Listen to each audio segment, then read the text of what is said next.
Tudo bem com vocês?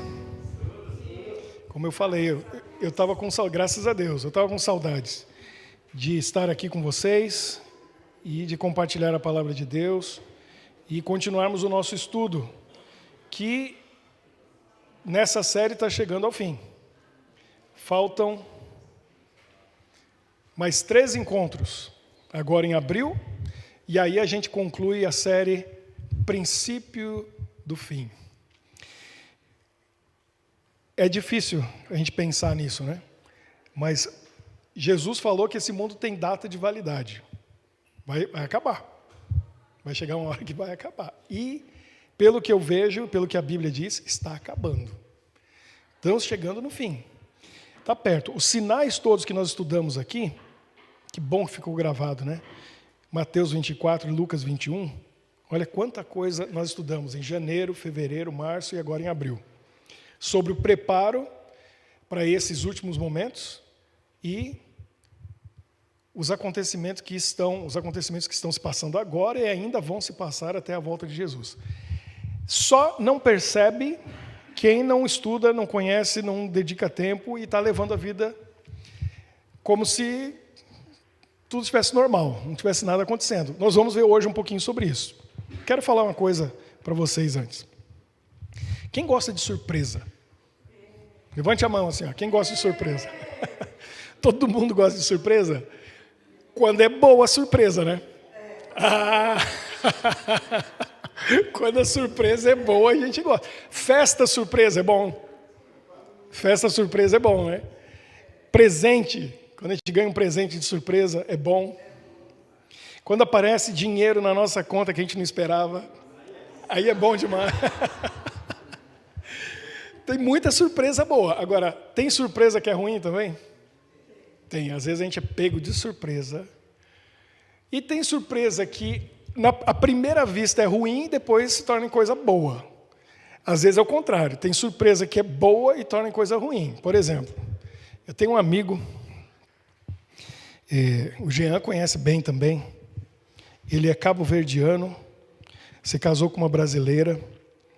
E ele mora na França, é professor na faculdade de teologia. E esse amigo, eu me lembro muito bem, eu visitava ele. Ele, na realidade, foi o primeiro amigo que eu fiz aqui na Europa, quando eu cheguei. Em 2014, a gente chegou em Bruxelas, só que a gente não ficou em Bruxelas. A gente foi estudar francês. Eu e a Michelle fomos lá para Colonges, onde a gente estava a semana passada, né? Os 2 últimos finais de semana. E quando a gente chegou no aeroporto, ele foi buscar a gente. E levou a gente para a universidade, só que o refeitório já estava fechado, não tinha janta. Aí ele levou a gente para a casa dele e fizeram pizzas para nós e ficamos conversando um tempão. Se tornou o primeiro amigo que eu fiz na Europa, até hoje somos amigos. A gente estava jantando juntos semana passada. Apresentei meus filhos para eles, que eles não conheciam, e ele me apresentou para a minha família, que meus meninos não conheciam, os 3 filhos dele. E eu, quando eu conheci ele tinha 2 crianças, era estudante.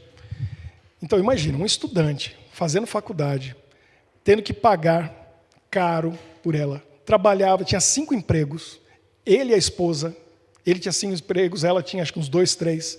Eu me lembro que ele trabalhava o dia inteiro, às vezes passava a noite toda estudando um livro para entregar um trabalho no dia seguinte. E venceu. Foi uma luta. Depois ele foi trabalhar, acho que na Ilha da Madeira, e hoje ele é professor nessa universidade onde ele foi aluno. Então ele deu a volta, mas não foi fácil. Mas o dia da surpresa, imagina a situação. 5 empregos, nem dormindo, dando duro para conseguir atingir o objetivo e tal. 2 crianças pequenas, menores que as minhas. E a esposa olha para ele e diz assim, tem um terceiro vindo aí. Ele me contou que a primeira reação foi assim, ó. Meu Deus, o que a gente vai fazer agora?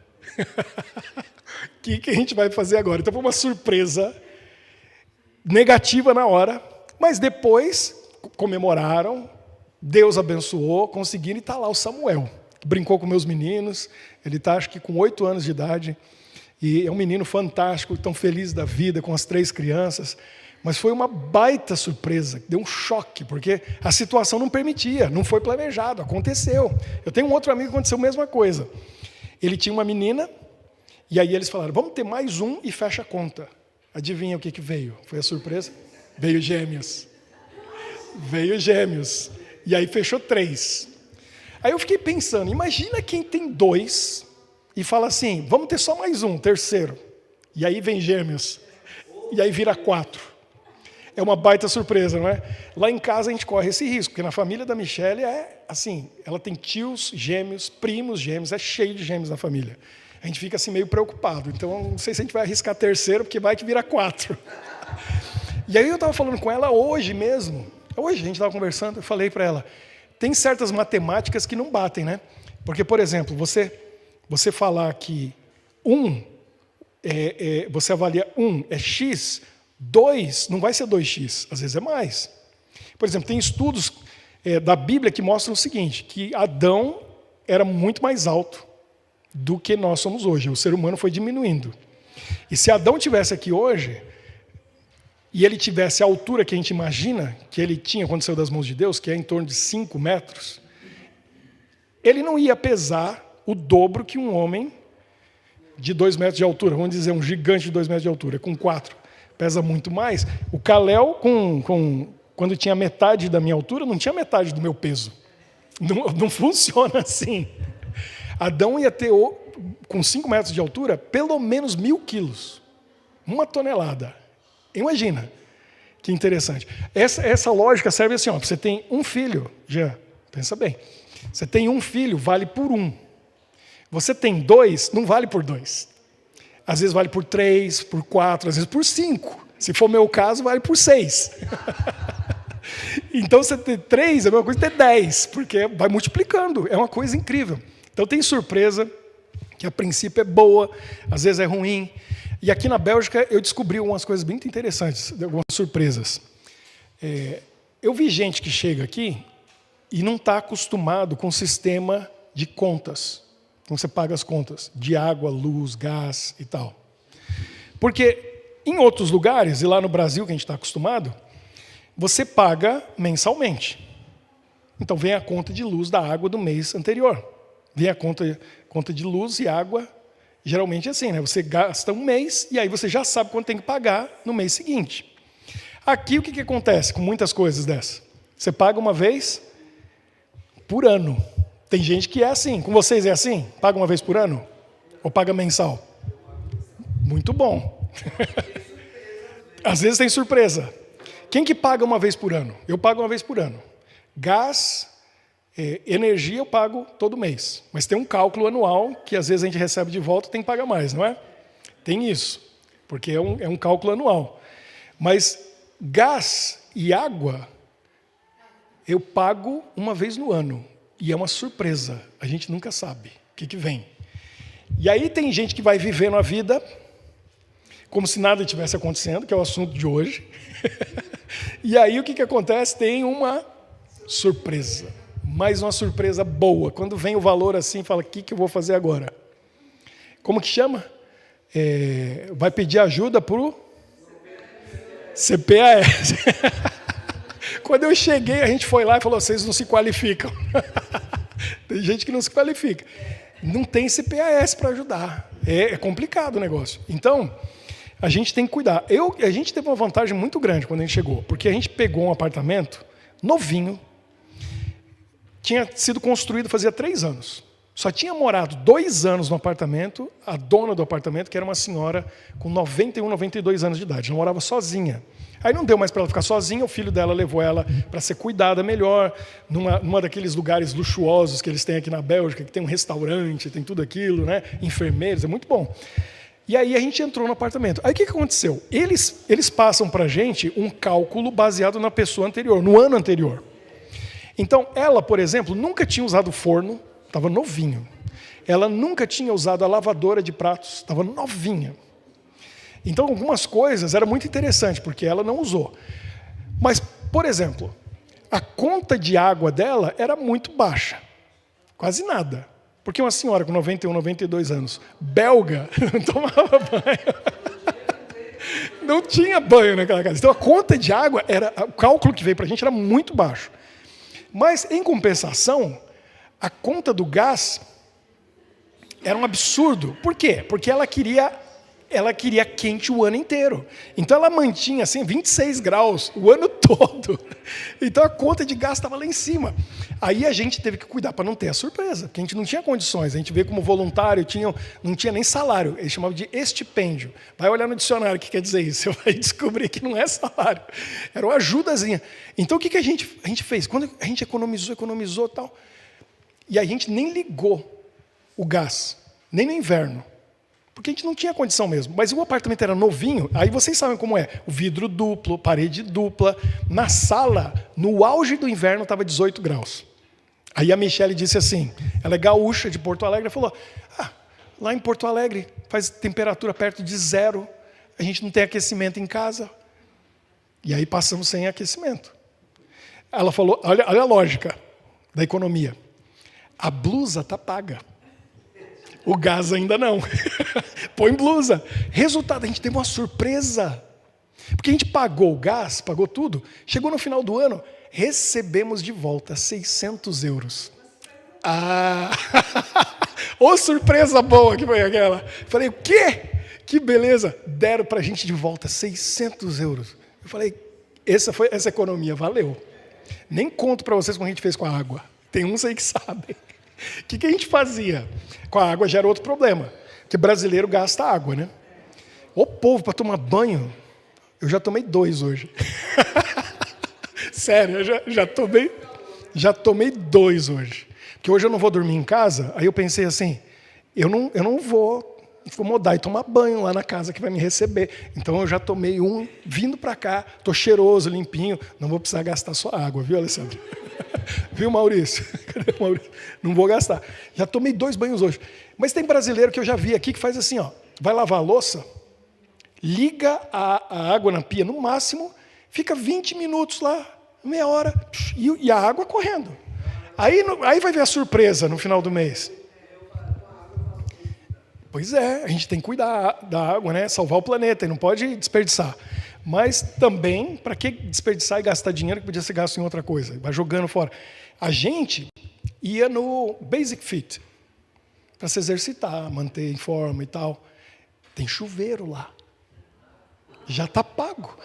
A gente pagava 20 euros, eu e a Michele, para os 2. Era o mesmo cartão, só não dava para os 2 ao mesmo tempo. Então eu ia, ela ia. O que a gente fazia? Tomava banho lá. Resultado, a água, que era para vir uma conta enorme, eu vou falar para vocês, vou dizer o valor, mas o que brasileiro paga no mês de água aqui na Bélgica, a gente pagou no ano. Claro, a gente não tomava banho em casa, tomava lá no Basic Fit, que está lá para todo mundo, mas o belga não toma banho, né? Ela via as meninas iam na academia, toda suada e tal, fazia assim, pegava o desodorante, tomava banho de desodorante, ia embora. Né? E a gente aproveitava, e assim aí as nossas surpresas foram positivas, foram muito boas as nossas surpresas, porque a gente economizou. Tem gente que dava umas surpresas. Então tem surpresa que é boa, mas tem surpresa que a gente não quer. E agora, Jesus falou, em Mateus 24, que o mundo inteiro vai ter uma surpresa quando ele chegar. Vai tomar um susto. Porque não vão estar preparados e não vão nem se dar conta de que ele está voltando. Como a maioria das pessoas estão vivendo hoje no mundo. Vamos lá em Mateus 24, porque é o capítulo que a gente está mais explorando, né? E olha o que Jesus disse. Para mim, esses 3 versos aqui me assustam e me deixam preocupados, pensando como que vai ser a volta de Jesus.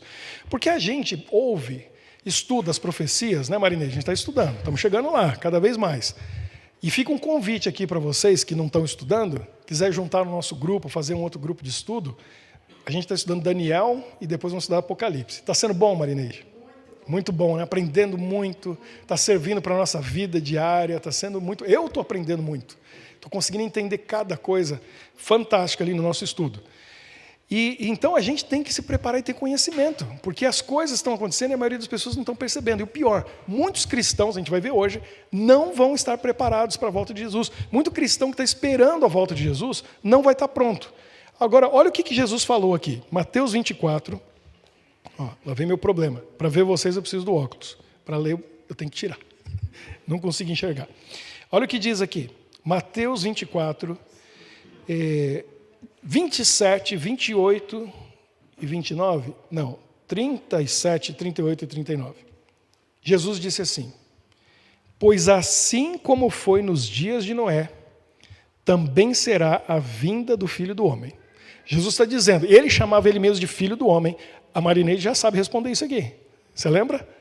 Onde que aparece, Marineide, a primeira vez essa frase, Filho do Homem, na Bíblia?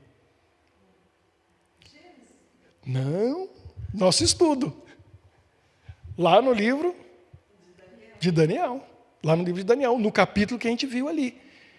Então, foi a primeira vez que aparece. Jesus falava isso para as pessoas lembrarem do livro de Daniel e falar, aquele que Daniel falou, está aqui, ó, sou eu. Quando Daniel falou filho do homem, sou eu. Então Jesus se referia a si mesmo, não como filho de Deus, como filho do homem, a maioria das vezes. E aí ele diz que vai ser, quando o filho do homem vier, ou seja, quando Jesus voltar, vai ser parecido com o tempo de Noé. Aí ele explica. O que ele diz aqui? Porquanto, assim como nos dias, estou sem luz, anteriores ao dilúvio, comiam e bebiam, casavam e se davam em casamento, até o dia em que Noé entrou na arca. Olha só. E aí o que aconteceu?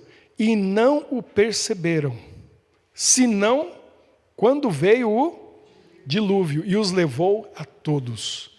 Assim será também a vinda do Filho do Homem. Isso aqui me preocupa, isso aqui me faz pensar. Jesus está dizendo o seguinte, as pessoas vão estar vivendo nesse mundo normalmente até o dia da volta dele. E vão estar fazendo o quê? Vivendo a vida. Comendo, bebendo, indo na festa do casamento do sobrinho, da sobrinha, do amigo, da amiga, vão estar casando e se dando em casamento. Quer dizer, a coisa vai estar aparentemente normal até o dia da volta dele. E do jeito que chegou o dilúvio e levou todo mundo, e pegou todo mundo de surpresa, Jesus falou, o dia que eu voltar, o mundo vai ser pego de surpresa. Porque eles não vão estar me esperando e não vão perceber que algo diferente está acontecendo. E vão estar levando a vida normalmente. Que surpresa vai ser essa? Maior do que o filho inesperado. Maior do que uma conta grande para pagar. Maior do que aquela multa, né, Jean, que a gente não esperava. O Jean um dia foi no aeroporto. Esses policiais belgas são gente boa pra caramba, viu? Entrou por engano num cantinho ali, falou com o policial, explicou para ele, falou, não, tudo bem. Quando chegou dias depois em casa, o que chega lá? Um envelopinho assim, quer dizer, a explicação não adiantou nada, né? Que surpresa ruim, chegou a multa lá para pagar. Pior do que tudo isso. Por quê? Porque é a vida ou morte. E aí chegou o dia da volta de Jesus, chegou o fim da história desse mundo. Jesus chegou, acabou. Vai começar uma nova história depois. Essa aqui acaba. E a maioria das pessoas está vivendo como se esse mundo não tivesse fim. Como se não tivesse fim. Vão ser pegos de surpresa. Mas o que me preocupa não é isso aqui que Jesus diz somente. Porque isso aqui me mostra que muita gente vai ser enganado, e muito cristão vai ser enganado, porque a vida vai continuar. E aparentemente está tudo acontecendo. Tem problemas? Tem. E os sinais vão acontecendo. Só que como eles vão acontecendo progressivamente, as pessoas vão se acostumando. Jesus falou, a gente viu, em janeiro, fevereiro, terremotos, epidemias, o que mais? Guerras. Lembra que a gente viu em Lucas 21, 25? Tsunami, fome. Quantas coisas vão acontecendo, e aí como vai aumentando e vem vindo aos poucos, as pessoas vão se acostumando. Ó, João Marcelo, você tem quantos anos? 22. Então você nasceu em 2001. Então você nem viu as torres gêmeas caindo, né? Eu vi. Você nasceu, que mês você nasceu? Outubro. Ali, hein? Tinha acabado de cair. Você nasceu. Mas ele já nasceu num mundo em que já era o mundo do terrorismo e derrubando torres e tal, né, em Nova York. Eu conheci as torres. E exatamente 2 anos antes, no dia 11/9 de 99, eu me lembro porque era 9/9 de 99, eu estava lá em Nova York, pela primeira vez. E eu subi no dia 11/9, 2 anos antes, 99, lá no alto da torre. Tirei fotos de lá, eu tenho as fotos, eu vi tudo aquilo. Quando que eu ia pensar, 2 anos depois, aquilo ia para o chão. E eu lembro que 2 dias antes eu estava com uma amiga, a gente estava conversando, e eu relembrei aquilo. Eu falei, hoje é 9/9 de 2001. 2 anos atrás eu estava lá em Nova York, nas torres. Isso era domingo. Na terça-feira de manhã, ela me liga, porque ela era uma jornalista da Globo. E ela estava ligada, já trabalhando, e ela viu antes de mim e ela falou, Ricardo, liga a TV agora. Eu falei, por quê? Lembra que a gente conversou anteontem? Você falou que você estava lá naquelas torres? Olha o que está acontecendo com elas. Eu liguei a televisão e fiquei assim, em frente da televisão, umas 3 horas, vendo aquilo, tudo acontecendo, ao vivo. João Marcelo nasceu nesse mundo. Marineide, a gente já está mais rodado. Né? Nem vou mencionar outros aqui. Outros que já nevou aqui no telhado, outros que não tem mais telhado, o vento já passou e arrancou as telhas. Né? Esse pessoal mais da antiga, João Marcelo, a gente viu o mundo mudando. Porque o mundo foi até algumas décadas atrás, e nos últimos, vamos dizer assim, 50 anos, 40 anos, 30 anos, 20 anos, o mundo vem mudando. Vocês são jovens, né? Parece a idade da filha de vocês. Vocês não viram ela fazendo abertura hoje, viram? Viu? Que legal, né? Ó. Então, a gente viu esse mundo mudar.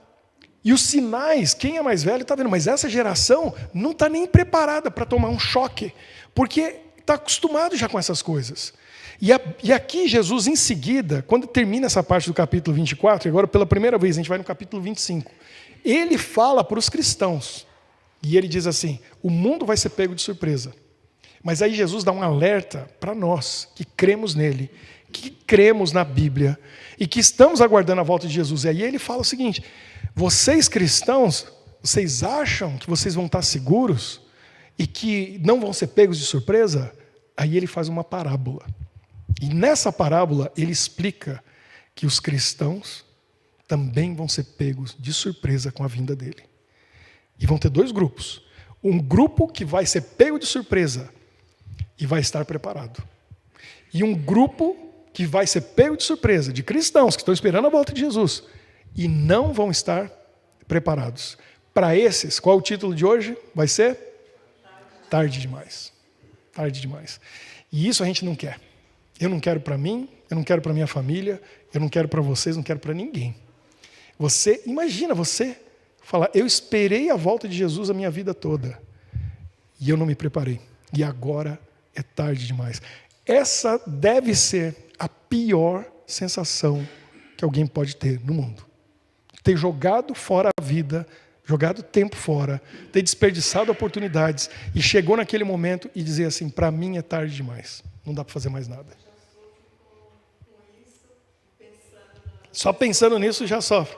Então, para isso que a gente tem o nosso refúgio, para a gente se preparar, para a gente poder estar pronto, para não passar por essa sensação do tarde demais e para a gente ajudar outros.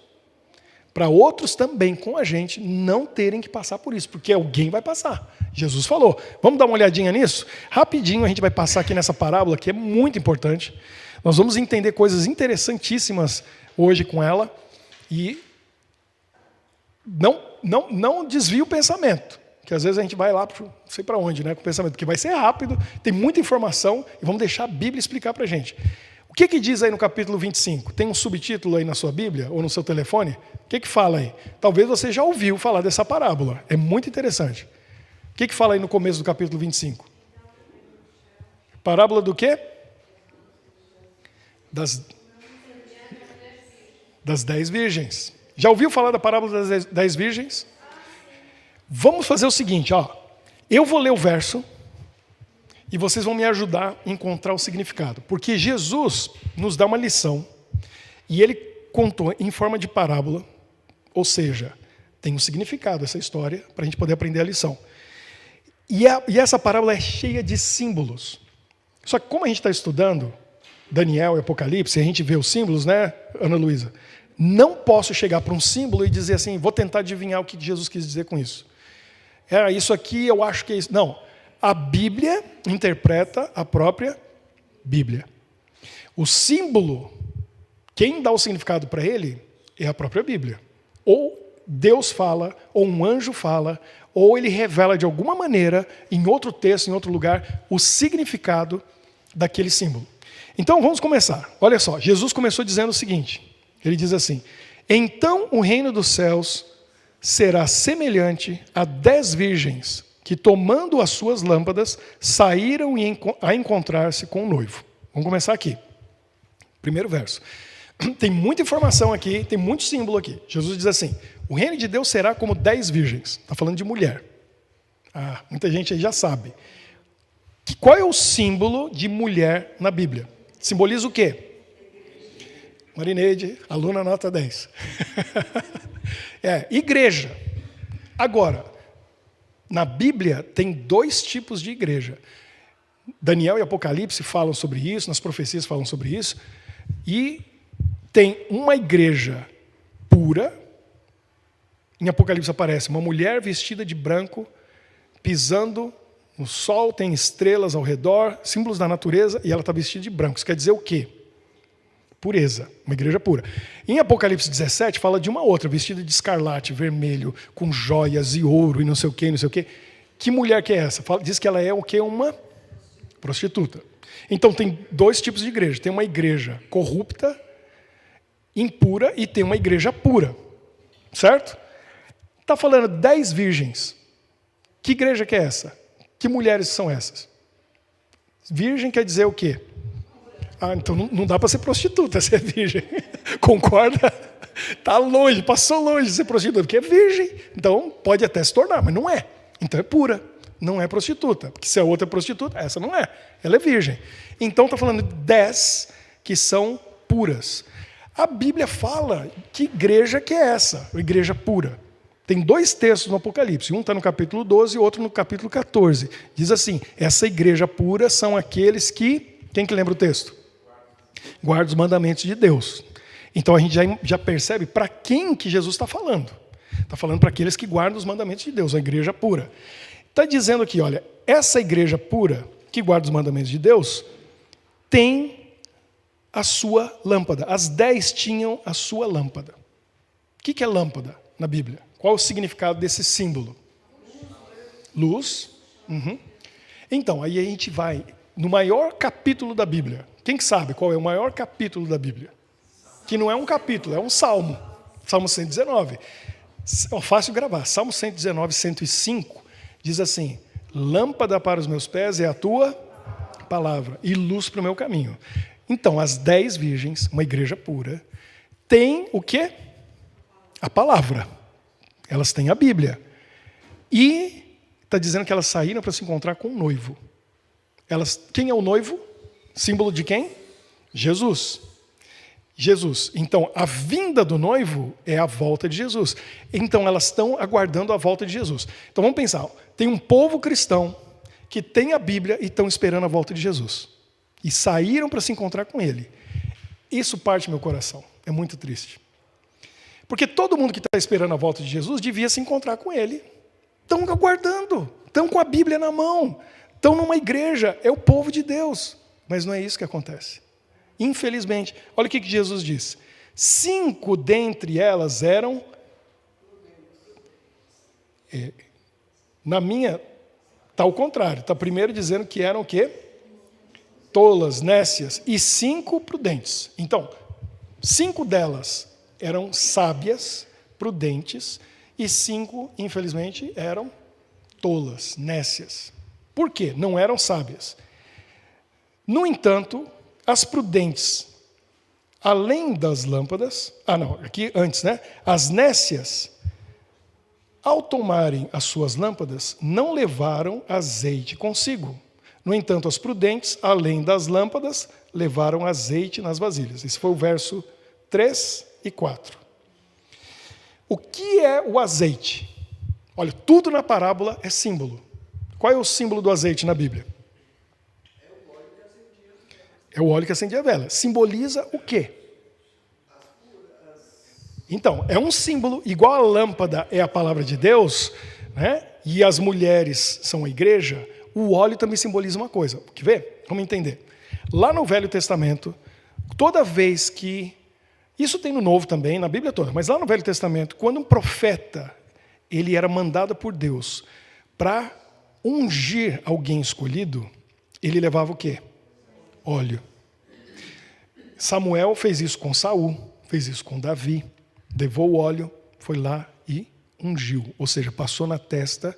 Isso simbolizava o quê? Que agora aquela pessoa era separada porque recebeu alguma coisa de Deus. O que o óleo simbolizava que essa pessoa recebeu? O Espírito Santo. O óleo na Bíblia é o símbolo do Espírito Santo. Então, preste atenção na pergunta, que agora a coisa, eu vou pegar vocês. Alguns aí não vão. Quantas delas tinham óleo? Ah, tá vendo? Se fosse fazer no telefone, a gente vê o resultado. Ó, elas não tinham a lâmpada? A lâmpada estava vazia? Não estava. Todas tinham óleo. Mas está dizendo que as sábias, além do óleo que estava na lâmpada, elas levaram óleo reserva, óleo extra, tinha mais. Aí que está a diferença. Todos os detalhes na parábola têm a sua importância, têm o significado que Jesus está falando para a gente. Outra pergunta. Essa aqui também é para pegar vocês. Já avisei. Quantas pessoas no mundo têm o Espírito Santo? Porque o óleo é o Espírito Santo, não é? Quantas pessoas no mundo inteiro, mais de 8 bilhões de pessoas, quantos têm o Espírito Santo?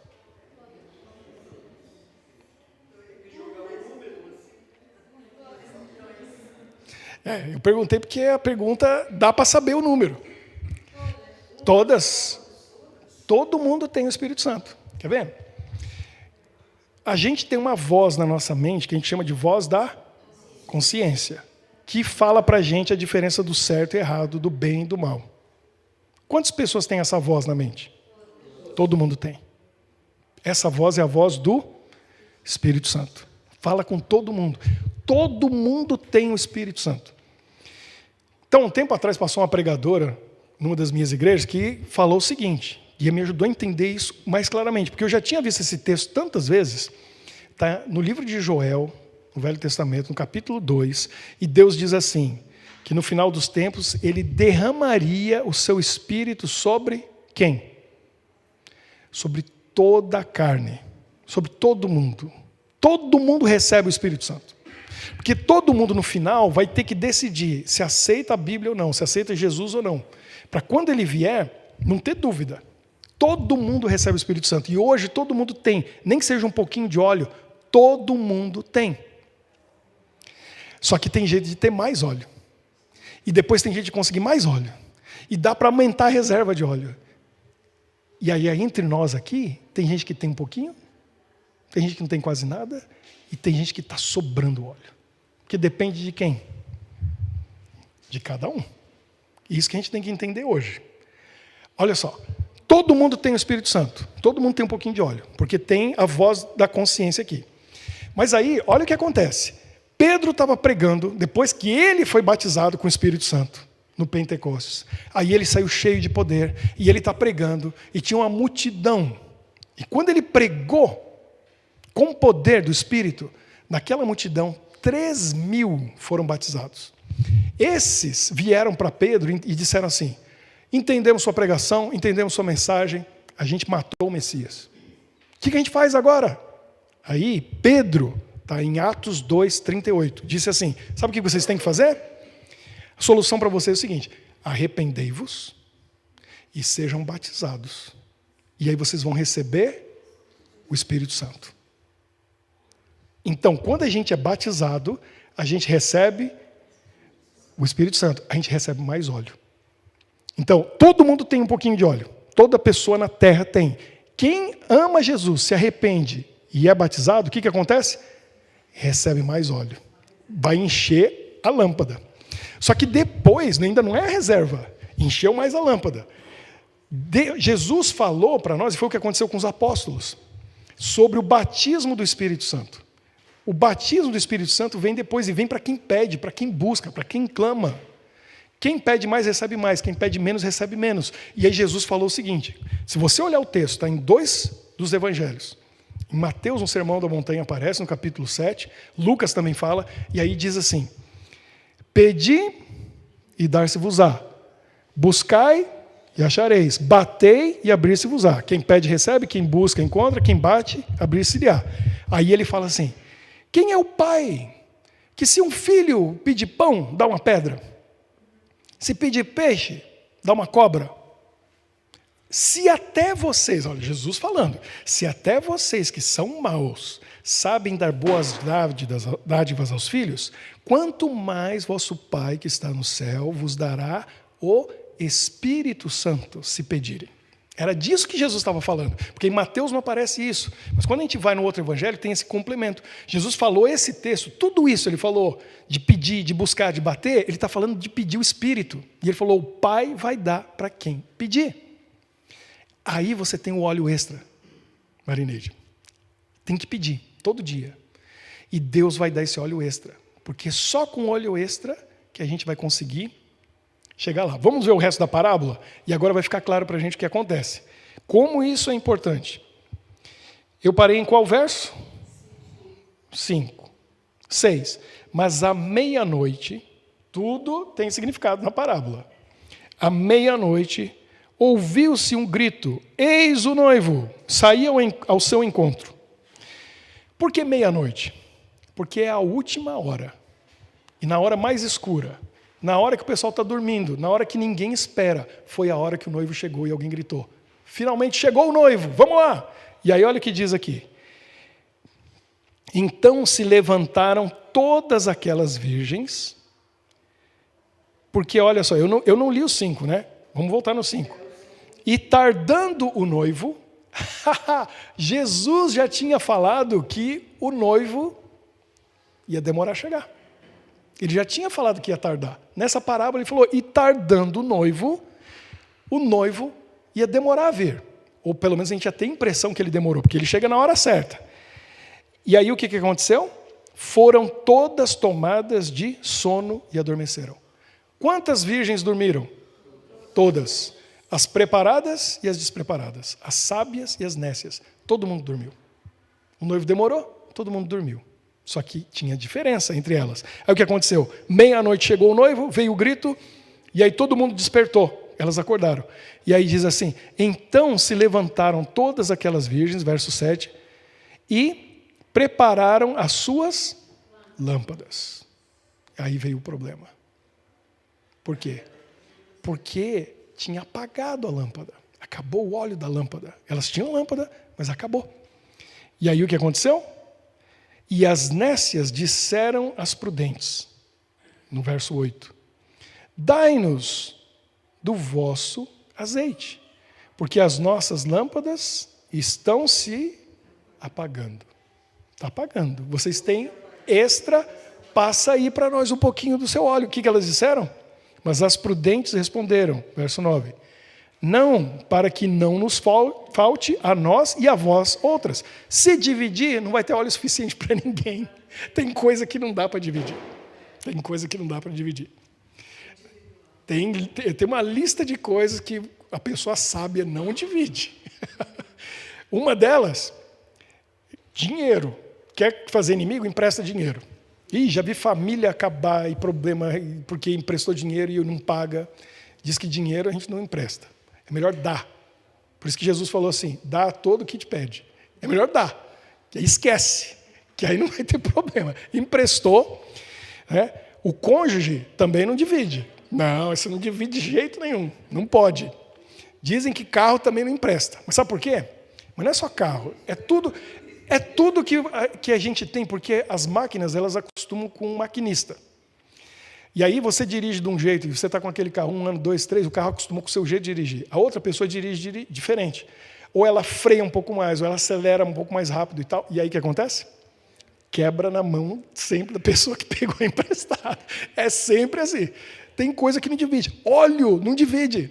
Óleo do Espírito aqui, ó, também entra na lista. Não divida. E aí o que aconteceu? elas deram ainda uma dica. Falaram assim, as prudentes disseram, vai faltar para vocês e para nós. Ide antes aos que vendem e comprai-o. Vai procurar óleo então. Vocês estão querendo? Vão atrás. Só que aí o que aconteceu? E saindo elas para comprar, chegou o noivo. Elas foram ainda na esperança, ainda vai dar tempo. A gente vai conseguir esse espírito. A gente vai atrás do óleo. E o noivo chegou. E aí vem a frase, para elas era tarde demais. Tarde demais. Não dá mais tempo. E as que estavam apercebidas entraram com ele para as bodas, para o casamento, e fechou-se a porta. Tarde demais. Olha o finalzinho, o que acontece? Mais tarde, chegando as virgens nécias, clamando, Senhor, Senhor, abre-nos a porta. Mas ele respondeu, em verdade vos digo que não vos conheço. Vigiai, pois, porque não sabeis o dia nem a hora. Eu entendi isso aqui não faz muitos anos. Tem alguns anos que eu fui entender claramente o que isso quer dizer. Porque a lâmpada e o óleo e a luz não tem o significado que a gente pensa. E aqui está o segredo de tudo isso, que a gente precisa entender. Se a lâmpada e o óleo e a luz fosse usado para mostrar o caminho até chegar no noivo, na festa, nas bodas, não precisava cada uma ter uma lâmpada. Não precisava cada uma ter a luz. Bastava a primeira. Ela acendia e ela ia vendo o caminho até chegar lá. E só falava para as outras, pega na barra da minha saia aqui. E vamos fazendo aqui uma centopeia. Vamos fazer, confia em mim, porque eu estou com a luz, eu vou mostrar o caminho, vocês vêm comigo e todo mundo está salvo. Vamos junto. E chegava lá. A lâmpada, a luz, não é para isso. Meia-noite. Estamos falando daquela época. Hoje, a gente tem luz elétrica. Sai na rua à noite. Se bem que eu tive uma surpresa essa semana, né, Michele? Eu saí para andar, para orar. Eu gosto de fazer isso. Estava um dia, está esquentando, né? Está gostoso, estava um clima bom. Falei, vou fazer minha caminhada de oração, que eu gosto de fazer assim, sair à noite. Né? Quando não chove na Bélgica, porque parece que chove todo dia aqui. Estava o clima bom e eu saí pelo bairro, meu bairro lá bem tranquilo, calmo. Aí eu descobri que acho que depois das 10 eles apagam a iluminação da rua. Só as principais têm iluminação. Estava aquela escuridão. Na época de Cristo era assim. Não tinha iluminação na rua, era escuro mesmo. E aí as virgens foram lá com as suas lâmpadas. Quando chegaram nas bodas, elas gritaram de lá, abre o portão para a gente veio para a festa. Aí um noivo abriu a porta, olhou e falou, quem são vocês? A gente é convidada. As virgens, a gente veio para as bodas. Ele falou, então faz o seguinte, pega a lâmpada de vocês e cada uma coloca perto do rosto, para eu ver o rosto de vocês, para ver se eu conheço vocês. Aí elas fizeram assim, são vocês, bem-vindas, pode entrar. Quando chegaram as outras, o noivo saiu, olhou para elas e falou assim, quem são vocês? A gente é convidada, a gente estava aqui esperando as bodas. Então coloca a lâmpada aí perto do rosto de vocês. A gente não tem luz. Aí ele olhou e falou, eu não vos conheço.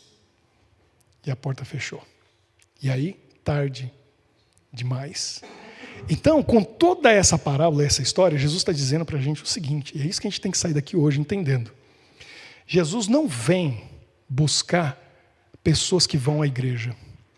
Pessoas que têm a lâmpada, que leem a Bíblia, que estudam a Bíblia, ou até que estão buscando, estão esperando a volta de Jesus. Ele vem buscar amigos, quem tem intimidade com Ele, quem conhece Ele e quem Ele conhece. E conhecer tem um significado muito forte na Bíblia. Você estuda essa palavra no Velho Testamento, o sentido de conhecer é ter intimidade. Quando havia o casamento, e o casamento bíblico é a noite de núpcias. Lá falava assim, e Isaac viu Rebeca, que o servo Eliezer trouxe lá da terra, ele levou para a tenda da mãe dele e eles se casaram. Foi a noite de núpcias dele. E diz assim, Isaac conheceu Rebeca. Toda vez que um casal se une na intimidade, a Bíblia usa que verbo? No hebraico, conhecer.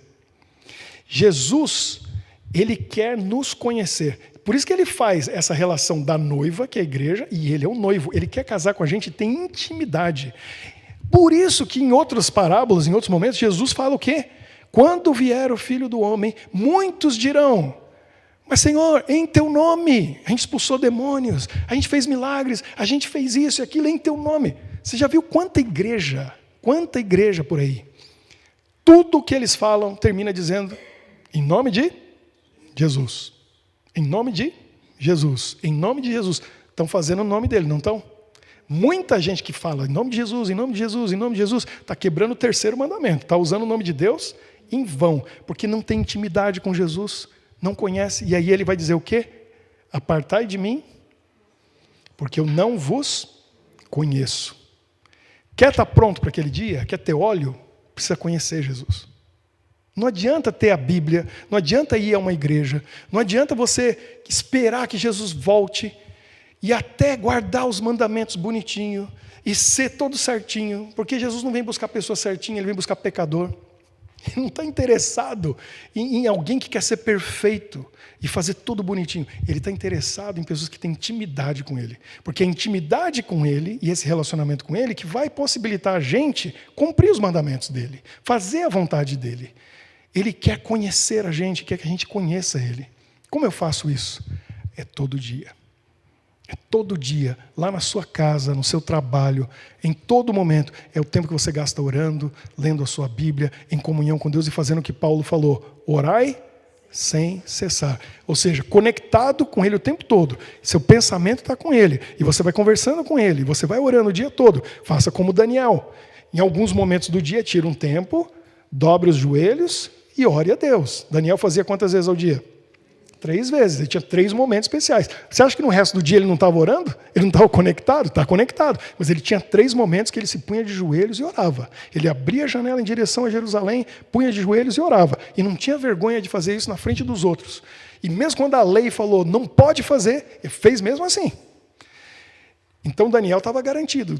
A reserva de óleo dele estava cheio.